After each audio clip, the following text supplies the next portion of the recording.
Ya. Bienvenidos de nuevo. Vamos a tratar de afianzar algunos conceptos sobre programación dinámica cuyas primeras intuiciones ya deberían haber desarrollado la anterior clase, ¿sí?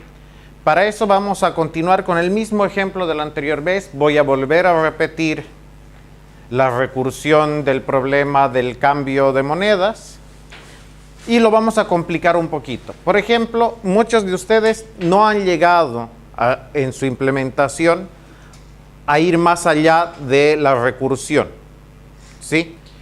¿Alguien ha implementado la tabla de programación dinámica para el cambio? No. Creo que solamente han logrado la recursión. Entonces, vamos a repasar la recursión. Vamos a ver ya el pseudocódigo o código no compilable en la pizarra. Y a partir de ahí vamos a comenzar a ver cómo podemos utilizar la tabla, ¿sí? Ya, el problema trata de, ustedes tienen una cantidad de dinero que quieren devolver, ¿sí? Y tienen un conjunto M de monedas M0, M1, M2, MI, MN, ¿sí?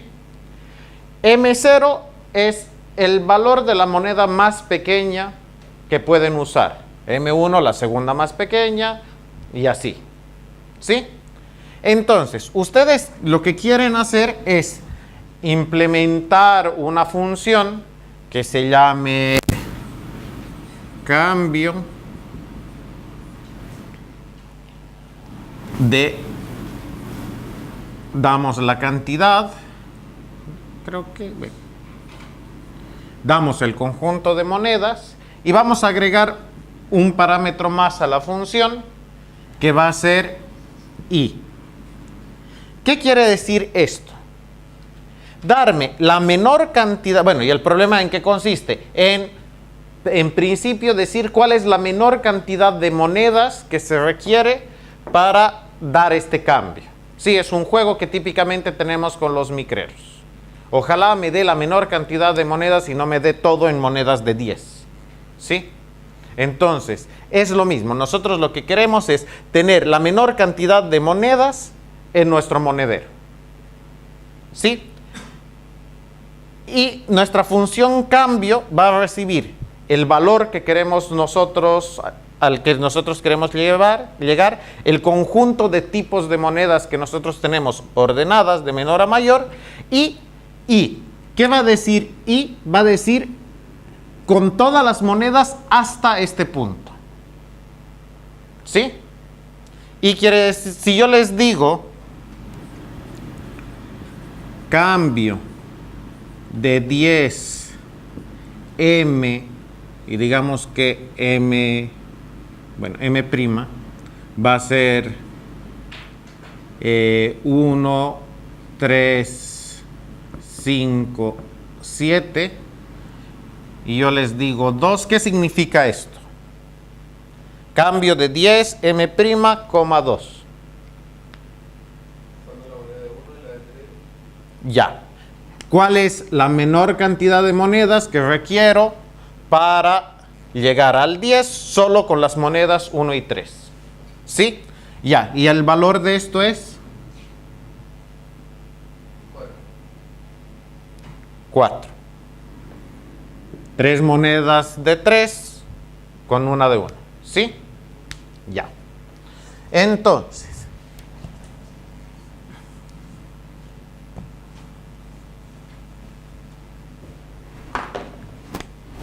vamos a plantear esto como una función recursiva, ¿sí? Ya. ¿Qué casos base tenemos para la recursión? Estamos repasando el mismo razonamiento del anterior viernes, pero ahí vamos a comenzar, ¿sí?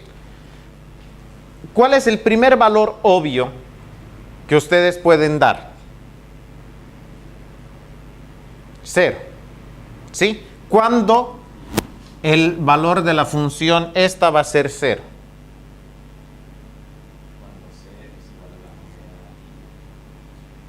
No, cuando no hay nada que devolver. Porque si C es igual a la moneda I, entonces es 1, la moneda que tienes que dar. ¿Sí? Entonces, esto sucede si C es igual a 0. Ya. Ese es el primer paso. ¿En qué otros casos tenemos una respuesta inmediata? Tenemos una respuesta que va a querer decir no se puede resolver, que vamos a decir que necesitamos una cantidad infinita de monedas. Bueno, eso no es muy intuitivo, pero cualquier marcador que diga no se puede resolver. Sí, y es negativo, sí, pero nunca vamos a llegar en la recursión a tener I negativo.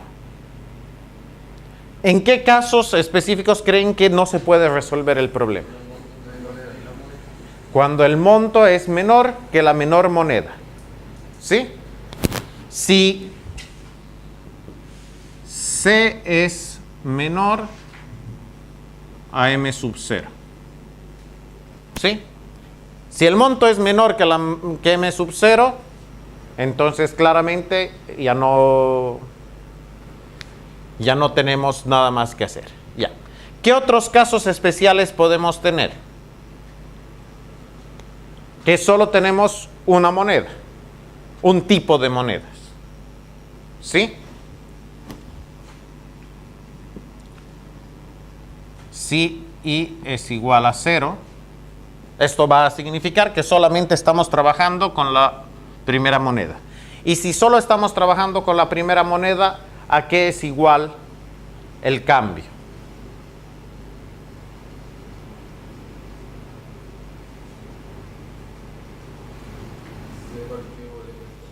¿Cómo? Ya, o sea, puede ser directamente eso, o si quieres plantearlo recursivamente, puedes decir que es igual al cambio para que este infinito te funcione, porque puede que la división no sea exacta. ¿No es cierto? Entonces, puedes decir cambio menos M sub I. Ahora vas a llegar al cambio menos, vas a usar la moneda. Es un paso de usar una de las monedas que tienes. Luego vas a usar otra, luego vas a usar otra, y vas a caer en alguno de estos dos casos de aquí. ¿Sí? Cambio de C menos M sub I con el mismo M y con el mismo I. ¿Sí? ¿Entienden esto? Porque la notación no siempre es intuitiva. Lo que les está diciendo esto es, si solo tienen una moneda, entonces van a hacer, es como si estuvieran haciendo la simulación de, tengo una pila de monedas y voy dando una a una. ¿Sí? Doy una, ahora tengo que llegar al monto menos el valor de esa. Doy otra y voy a llegar al monto y eventualmente voy a llegar a uno de estos dos casos. O me voy a quedar en que tengo que dar 0 y voy a devolver 0 a la vuelta de la recursividad, o voy a llegar a un valor que es menor al de la moneda y voy a devolver que no se puede. ¿Sí? Ya. ¿Qué otro caso podemos tener? Que este no lo había nombrado en el anterior viernes.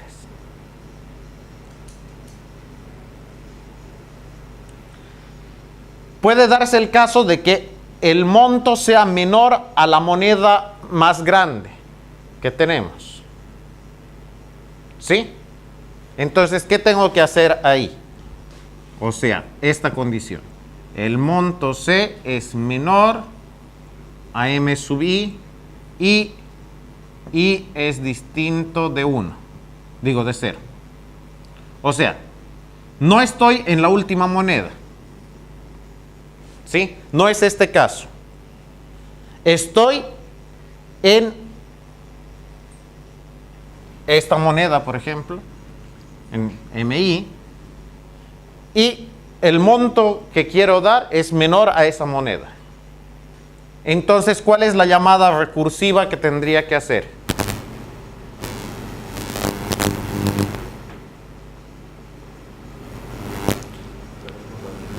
¿Cómo? Lo mismo, pero con I menos 1. Cambio de la misma cantidad, porque no puedo llegar a esa cantidad con una moneda gorda. Entonces, el mismo conjunto de monedas e I menos 1. ¿Sí? Ya, y finalmente el caso general, que vamos a anotar como todos los otros casos.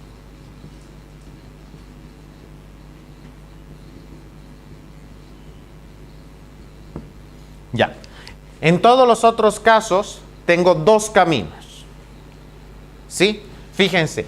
En todos los otros casos tengo dos caminos. Estoy analizando cuál es el menor número de monedas que necesito para llegar a cierto monto hasta aquí, con esta subsecuencia de monedas. Tengo dos decisiones: usar la moneda más grande o no usarla. ¿Sí? Y me voy a quedar con el camino que me dé la menor cantidad de montos. Tengo que probar las dos. ¿Sí? Bueno, ¿qué pasa si uso esta moneda y qué pasa si no uso esta moneda? Entonces, va a ser igual al mínimo entre el camino del sí y el camino del no. ¿Sí? ¿Cuál es el camino del sí? Fíjense, aquí tienen los dos caminos que están aquí. Y de hecho me he equivocado aquí. Esto es más 1, porque estoy usando la moneda. ¿No es cierto? ¿Sí? Es el resultado de llamar recursivamente esto, más 1, que es la moneda que he usado. Ya. Aquí tienen los dos caminos. Este es el camino de usar la moneda y este es el camino de no usar la moneda.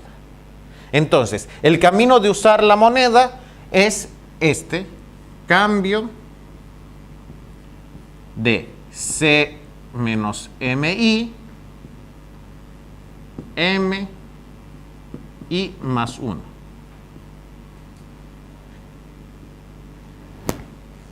Y el otro camino es el de no usar la moneda, que es el cambio de C, M y menos 1. ¿Sí?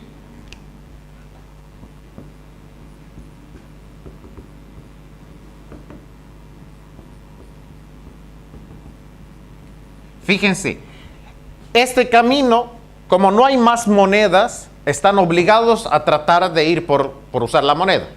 ¿Sí?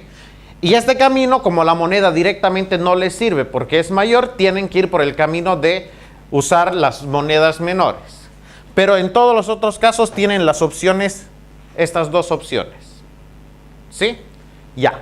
Entonces, el primer paso para resolver los problemas por programación dinámica, o la gran mayoría de los problemas de programación dinámica, es plantear la recursión. Esta recursión se va a convertir en un algoritmo recursivo normalito. Y además que esta forma de plantearlo ya es, o sea, esto de hecho, si yo les doy esto, ya deberían poder intuir cuál es el algoritmo. ¿Sí? Luego, pasar esto a código es un ejercicio más que deberían estar bastante fluidos en hacer. Ya. Entonces, hasta aquí yo espero que quede así bien asimilado. Es bueno dedicarle tiempo a asimilar bien estas recursiones, ver varios ejemplos de recursiones, así van a tener suficiente práctica para que se les ocurra la recursión cuando la necesiten. ¿Sí? Ya. Entonces, pasaremos a código esto. Int cambio, y estoy pasando un entero que es la cantidad, un vector que es m, y ¿qué más? Y un índice i. ¿Sí? Ya. Entonces, ¿qué es lo que voy a hacer? Directamente voy a decir if c igual 0, return 0. If y igual 0. Bueno, de hecho, inclusive puedo retornar directamente infinito si es que me salto. If c menor que m sub 0, return int max. ¿Sí? Este es el valor más grande que hay. ¿Sí? En los enteros. Después, ¿qué otra cosa puedo hacer? If y igual 0, return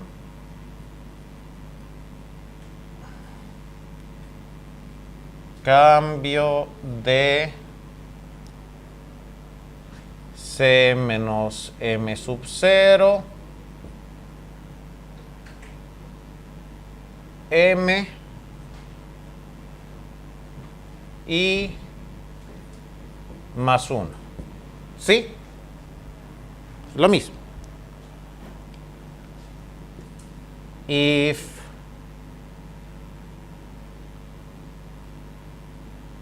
c menor a mi and i distinto de 0, return, ¿qué cosita cambio? De c, m y menos 1. Y finalmente el otro. Y si quieren hacerlo int sí igual, si quieren hacerlo más intuitivo, el camino del sí, el camino del no, y retornan el mínimo. ¿Sí? Entonces, int sí igual cambio c menos m sub i, coma m, coma i, más 1, int no igual cambio c, m y menos 1, y return min entre sí y no.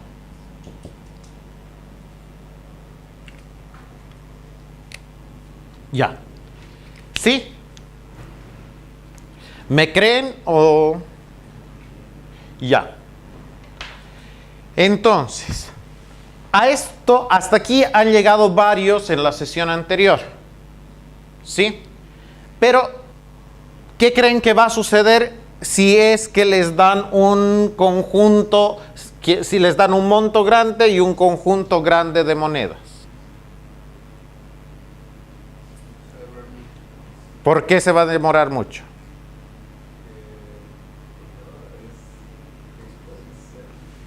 Ya. ¿Pero qué significa esto? O sea, la intuición. No necesitamos que hagan un análisis formal del algoritmo. Tienen que saber, tienen que desarrollar la intuición de por qué va a tardar mucho o por qué no. ¿Sí? Bueno, ¿qué es lo que va a pasar? Que ustedes van a, en todo caso, si va a tardar mucho, por cómo puedo mejorar el algoritmo. ¿Sí? Va a tardar mucho porque vas a estar resolviendo los mismos problemas muchas veces. ¿Sí? Cuando hagas un camino del sí, dentro de ese camino del sí va a haber camino del sí y del no de la siguiente moneda. Y puede que estés repitiendo varias veces un mismo problema.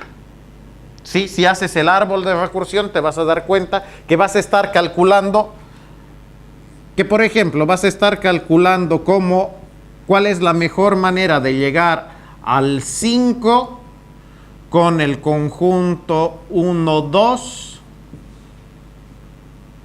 Bueno, esto tiene que ser por narices 1, ¿sí? Vas a estar calculando esto muchísimas veces, ¿sí? Porque vas a llegar muchas veces a este subproblema, ¿sí? Entonces, hemos dicho que la programación dinámica nos sirve cuando nosotros nos encontramos con problemas que se resuelven a través de la solución a subproblemas. Todos estos son subproblemas del mismo problema, ¿sí? Y eventualmente, si analizas el árbol de recursión, vas a encontrar que muchos de los nodos son el mismo problema. Entonces, el truco fundamental de la programación dinámica es no calcular un subproblema más de una vez. ¿Y cómo hacemos eso? ¿Cómo evitamos calcular un subproblema más de una vez? Lo guardamos. ¿Dónde lo guardamos? En una tabla, ¿sí? O sea, el truco es guardarlo en una tabla. ¿Y cómo creen que tiene que ser la tabla para este problema?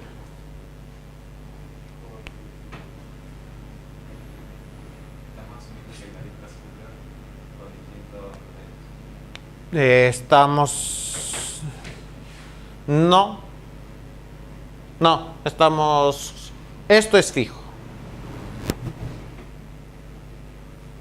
O sea, la cantidad, el tipo de monedas que puedes usar es fijo. Y bueno, obviamente pueden preguntarte distintos Cs. Con el C y el I. ¿Sí?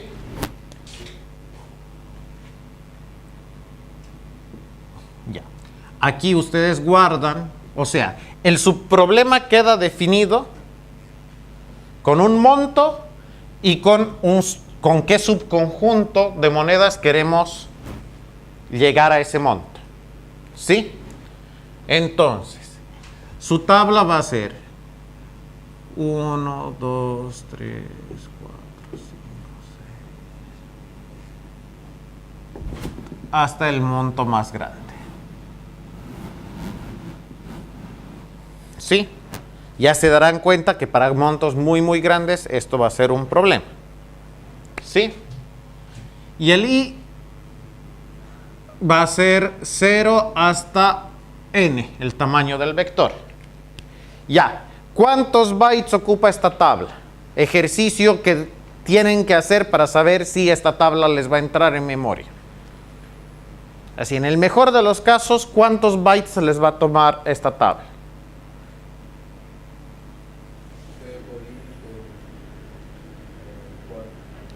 C por I por 4, sí. No, C por N, N es el tamaño, ¿sí?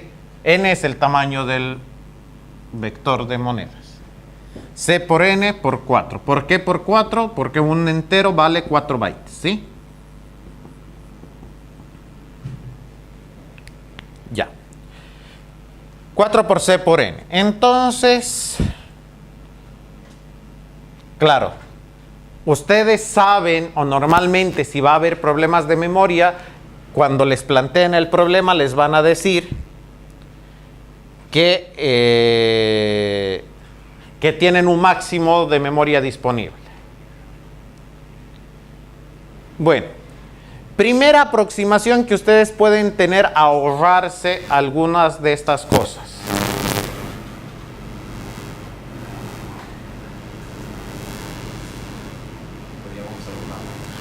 Podrías usar un mapa y a ver si es que hay algunos subproblemas de estos que no se requieren para el monto que estás queriendo llegar, ¿sí? Y otro truco que para alguno de los problemas de esta tarde van a tener que usar. ¿Querías hablar? Una tabla del monto. ¿Qué? Una tabla del monto. ¿Una tabla del monto? O sea, una tabla de monto por monto. ¿Por? No entiendo. Hacer una tabla de la cantidad de plata. Sí, Ahí son ya.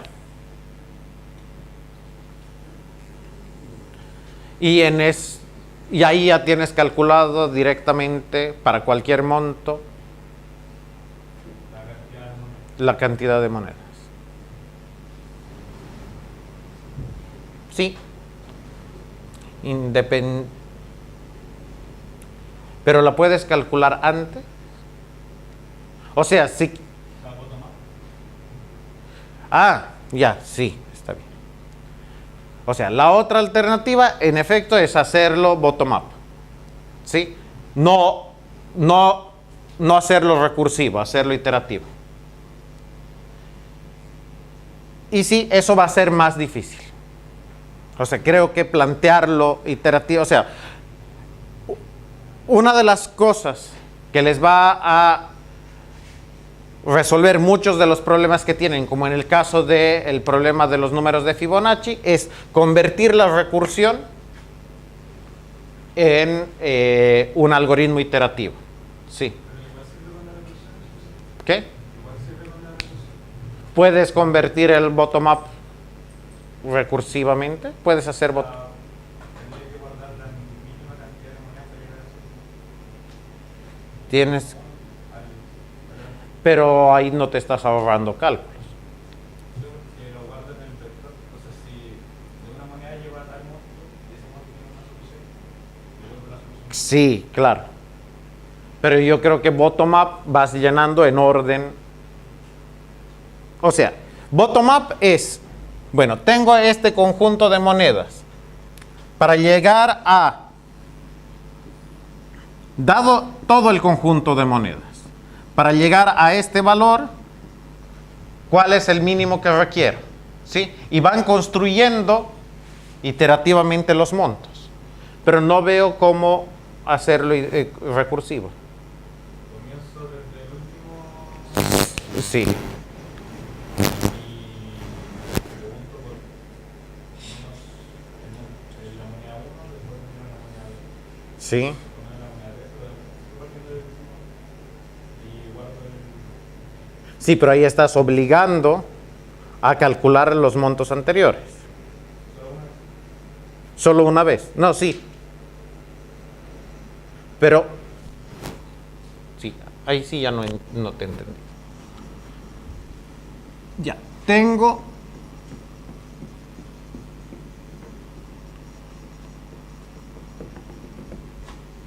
y tengo C. ¿Sí?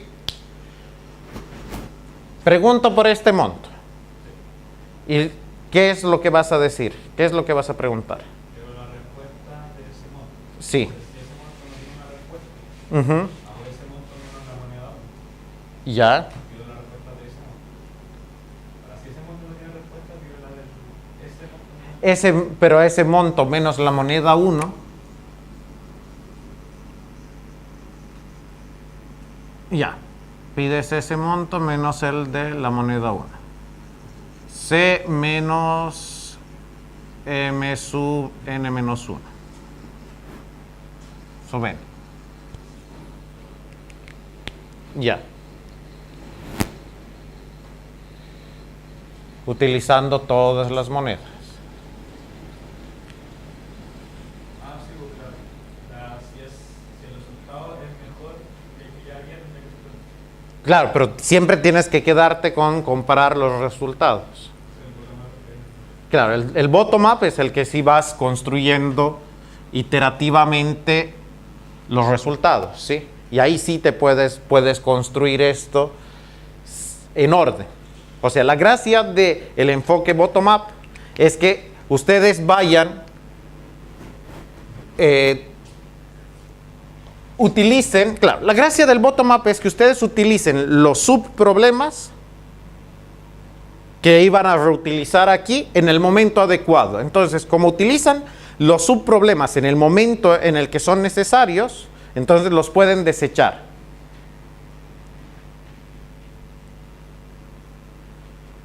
Pero hemos decidido no complicarles mucho la vida con bottom-up porque requiere más práctica. O sea, es suficiente. Normalmente van a tener problemas en los que plantear la recursión y la tabla ya va a ser suficientemente buena.